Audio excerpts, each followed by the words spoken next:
uso de material genético é apenas a atualização de um tema antigo que é renovado com as novas tecnologias.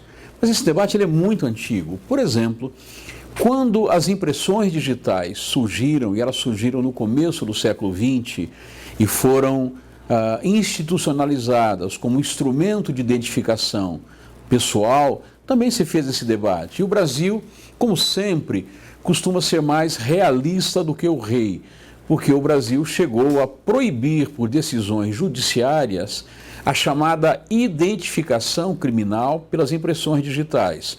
Então, todas as vezes que havia um crime, era obrigatória a colheita de impressões digitais dos suspeitos, dos presos em flagrante, etc.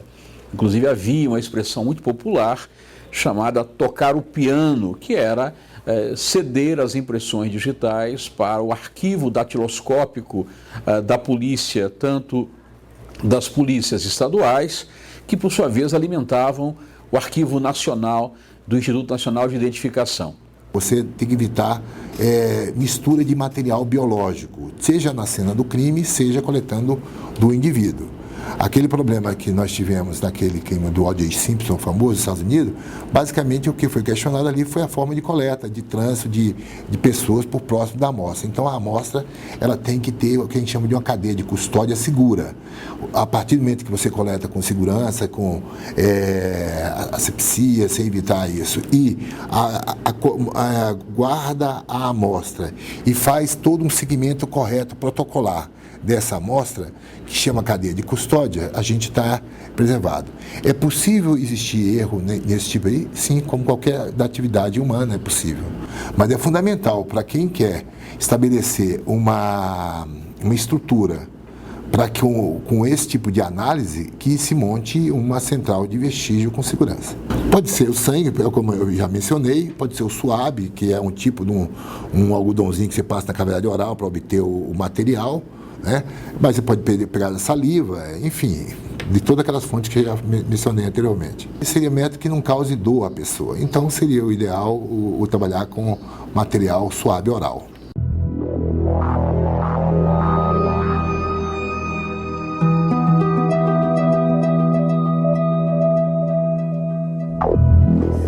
A relevância é porque a prova que a gente obtém pelo DNA, ela é uma prova em conteste, né?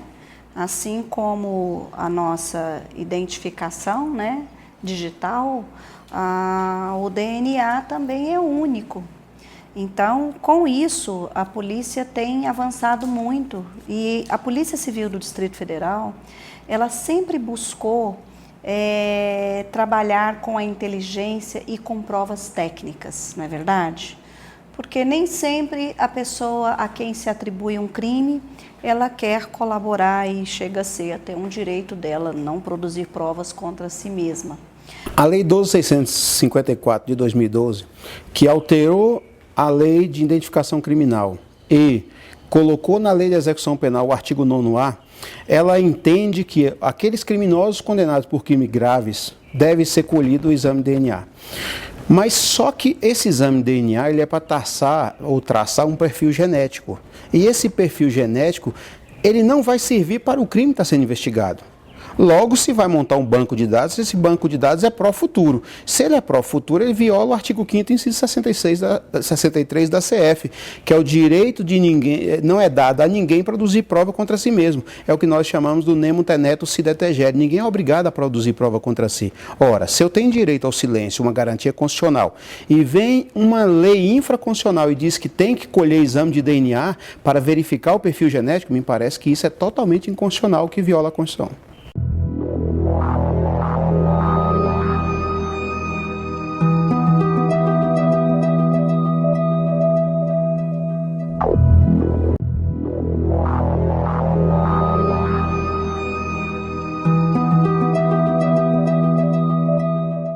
O indivíduo que quer fazer uso das suas liberdades públicas, das suas liberdades individuais, e ao interesse do Estado, que chamou para si a responsabilidade de promover a paz pública, a segurança pública e de investigar e punir.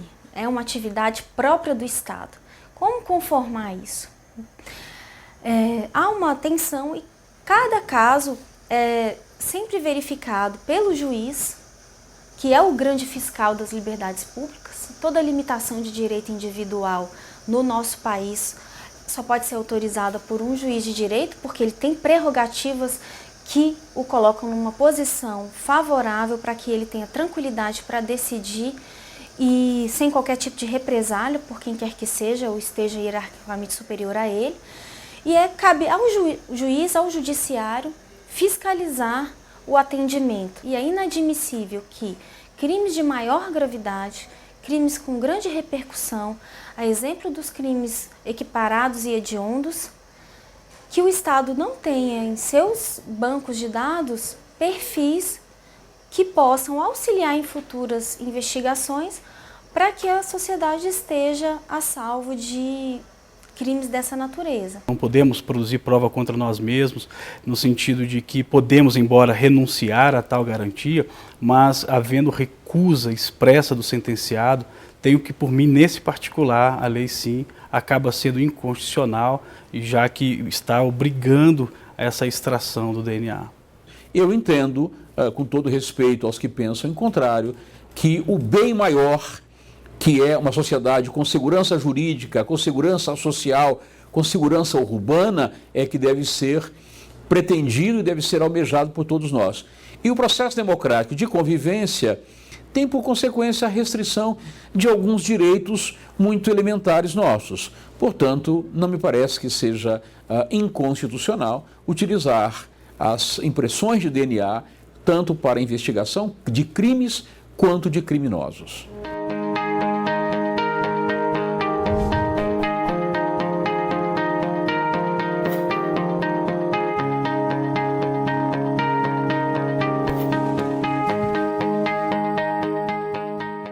O que nós devemos observar é que a Constituição Federal, quando ela fincou sua base no princípio da dignidade da pessoa humana, e o Brasil é signatário do Pacto de São José da Costa Rica, a dignidade da pessoa humana é preceito fundamental. E a dignidade da pessoa humana, ela tem elo, ela tem vínculo com o princípio do estado de inocência. Ora, ninguém nasce condenado e ninguém está condenado. Precisa de uma sentença penal condenatória transitada em julgado para ele ser considerado culpado. Então, isso significa que o Estado, por meio de todo o seu aparato, quer polícia judiciária, quer Ministério Público, quer o próprio Poder Judiciário, ele tem meios para a persecução penal. E eu não posso admitir que apenas pelo fato de eu considerar o exame de DNA uma possibilidade, 1 em 1 milhão de absolver, utilizar o exame de DNA para absolvição. Eu acho que nós temos que pensar da via reversa. É ônus do poder acusatório, e aqui Ministério Público, e chama até poder porque eles se entendem como um quarto poder, é ônus exclusivo da acusação, está lá no artigo 156 do Código de Processo Penal, que é ônus dele provar a autoria e materialidade do delito. Então, em virtude disso, e em virtude da Constituição Federal, considerar que ninguém será considerado culpado até o trânsito em julgado de sentença penal condenatória e o princípio do estado de inocência, atrelado ao princípio do direito ao silêncio, isso não me dá o direito de me pautar pelo exame com base na absolvição. Não, eu não admito o exame de forma nenhuma, porque aqui eu tenho uma premissa maior. Se eu tiver a possibilidade de um exame para absolver, eu posso fazê-lo contra leges, porque é a única possibilidade da utilização da prova ilícita em favor do réu. Não podemos utilizar todo o poderio estatal de forma indiscriminada, indeterminada, afrontando a própria Constituição. Nós temos que levar em consideração os valores primados na Constituição. A Constituição nos guia no sentido de que não podemos exercer a justiça como justiceiros. E temos sim valores a ser seguidos e buscar a verdade real dentro de parâmetros constitucionalmente previstos, né? É possível sustentar que na colheita, no suave bucal, que é simplesmente passar um cotonete no céu da boca de um investigado, desde que com autorização judicial ou do condenado, nesse caso, o comportamento do acusado é meramente passivo. E nós sabemos que historicamente a jurisprudência do Tribunal do STF e também a jurisprudência do STJ é no sentido de que o comportamento meramente passivo não viola o direito à não autoincriminação. Então, o réu não é, por exemplo, obrigado a participar da reconstituição de um crime, porque nesse caso ele teria que ativamente colaborar, eventualmente, para a produção de prova incriminadora. Mas, por exemplo, é sim, de acordo com os tribunais superiores, possível obrigar o réu a ser enfileirado para que uma testemunha ou, eventualmente, a vítima o reconheça, por exemplo, no tribunal do júri. Então, nós temos aqui um caso, também o etilômetro ou bafômetro passivo também é aceito, porque não exige nenhum tipo de comportamento, a pessoa não precisa soprar, basta que ela permaneça inerte. Então, nesses casos, tem sido aceito sim que o réu seja coagido a participar. Então, essa é uma possibilidade. Uma outra tese sustentada pela Associação dos Peritos Criminais Federais é de que, bem, com respeito ao condenado, faz sentido sim exigir que ele forneça seu material genético. O condenado ele pode perder sua liberdade, evidentemente, ele pode perder o direito de exercer uma profissão, por exemplo, se for médico, ele pode perder sua propriedade por meio, por exemplo, do decreto de perdimento de bens em favor da União, ele pode perder até a possibilidade de dirigir, por exemplo, perder a sua CNH, ter a sua CNH cassada. Então, tudo isso, na verdade, significa que o Estado, uma vez tendo condenado uma pessoa, ele pode limitar seus direitos, inclusive seus direitos fundamentais. Vigora no nosso ordenamento jurídico o princípio de que, na dúvida, deve-se favorecer o interesse da coletividade na apuração do crime. Até porque, num segundo momento, quando da prolação de sentença, inverte-se essa lógica e aí a presunção é em favor do réu e o juiz, na dúvida, deve absolver. Tudo isso forma um corpo muito coeso de convencimento. E é quase que irrefutável determinadas provas com o aval de perícia técnica. São quase irrefutáveis, né? Então, se ela não foi produzida dentro de uma nulidade que a elimine do acervo de provas, que faça com que ela não possa ser utilizada naquela relação processual, se ela foi entendida como válida, é sim uma prova muito importante, muito contundente, mas não é suficiente para condenar quem quer que seja, né? Isso tudo é avaliado dentro de um contexto e o juiz vai fundamentar o seu convencimento com base em tudo que ele extraiu dos autos e da instrução criminal. O retrato de um estuprador. Milton Cordeiro de Souza, 39 anos, foi condenado em 2012 pela Justiça do Distrito Federal. Tinha sido preso em flagrante quando tentava violentar uma menor de idade em Paranoá, cidade satélite de Brasília. Condenado a 13 anos de prisão, passou por testes genéticos aqui no Instituto de Pesquisa de DNA Forense. E aí veio a surpresa. Ele já aparecia no banco de dados de criminosos sexuais do Distrito Federal. A história começou quase 2 anos antes.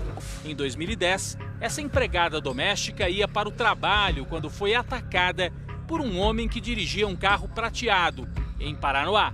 Aí eu estava passando, aí ele desceu do carro, colocou a arma na minha cabeça e pediu para mim entrar no carro. Aí me levou pro matagal. Aí chegou lá, ele mandou descer do carro e não olhasse para ele. Aí depois ele me pegou e obrigou a usar droga. Aí eu usei e depois eu não vi mais nada, eu fiquei adopada. Casada, mãe de 3 filhos, ela sofreu durante 2 horas nas mãos do criminoso. Depois só queria uma coisa: correr para casa e se livrar das marcas do estupro. Eu pensei em ir para casa, tomar um banho depois e registrar a ocorrência, mas aí eu avisei para minha chefe, aí ela falou: não, você não pode tomar banho, você vai direto para a delegacia. Falei: ai, mas minha roupa está muito suja. Ela falou: não, você troca de roupa, coloca na sacola, leva direto para a delegacia, mas não toma banho. Felizmente, ela recebeu a orientação correta. E assim, os peritos conseguiram coletar vestígios deixados pelo estuprador no corpo da vítima. Eles traçaram o perfil genético do agressor. O exame de DNA, ele já tem mostrado há algumas décadas. Eu mesmo, nos anos de 90, tive a oportunidade de trabalhar um latrocínio de grande repercussão aqui no Distrito Federal, cuja prova realmente do DNA ela foi decisiva. Tudo porque material encontrado numas roupas de um dos suspeitos, que foi deixado num local após a prática delituosa, permitiu, quando a gente chegou ao suspeito, fazer exatamente esse cotejo. Então, mesmo ele negando, ali nós estávamos diante de uma prova técnica. Quando a gente fala dos crimes contra a dignidade sexual, é ainda mais importante para a investigação. Por quê? Porque a gente sabe que as vítimas, geralmente, elas têm muita dificuldade em expressar. São crimes que dificilmente têm testemunhas. Então, muitas das vezes, resta a palavra da vítima contra a palavra do autor e, portanto, os exames nas vestes, os exames no próprio corpo da vítima são os que são determinantes para que a gente possa realmente chegar a uma prova irrefutável. Os 2 professores prêmios Nobel obtiveram o sequenciamento do DNA desde essa novidade, desta grande conquista das ciências no mundo. Perspectivou-se que o DNA serviria não só para tratamentos, mas para também investigação no âmbito do Poder Judiciário. Não só no âmbito criminal, mas também no âmbito civil, como demonstrou-se ser verdade nas ações de investigação de paternidade, de pessoas trocadas em hospitais, de pessoas sequestradas e adotadas forçadamente, como há pelo mundo afora, tráfico de pessoas, enfim. Não só o crime especificamente para se apurar uma investigação criminal e punir um criminoso, mas para, como dei exemplos, questões cíveis. E isso foi se mostrando cada vez mais verdadeiro. Ou seja, na investigação criminal, quando você tem uma resposta positiva por meio de uma certeza de 99, inúmeros noves de veracidade, tanto o Poder Judiciário, quanto o Ministério Público, quanto a polícia, tem muito mais segurança nas consequências dessa investigação.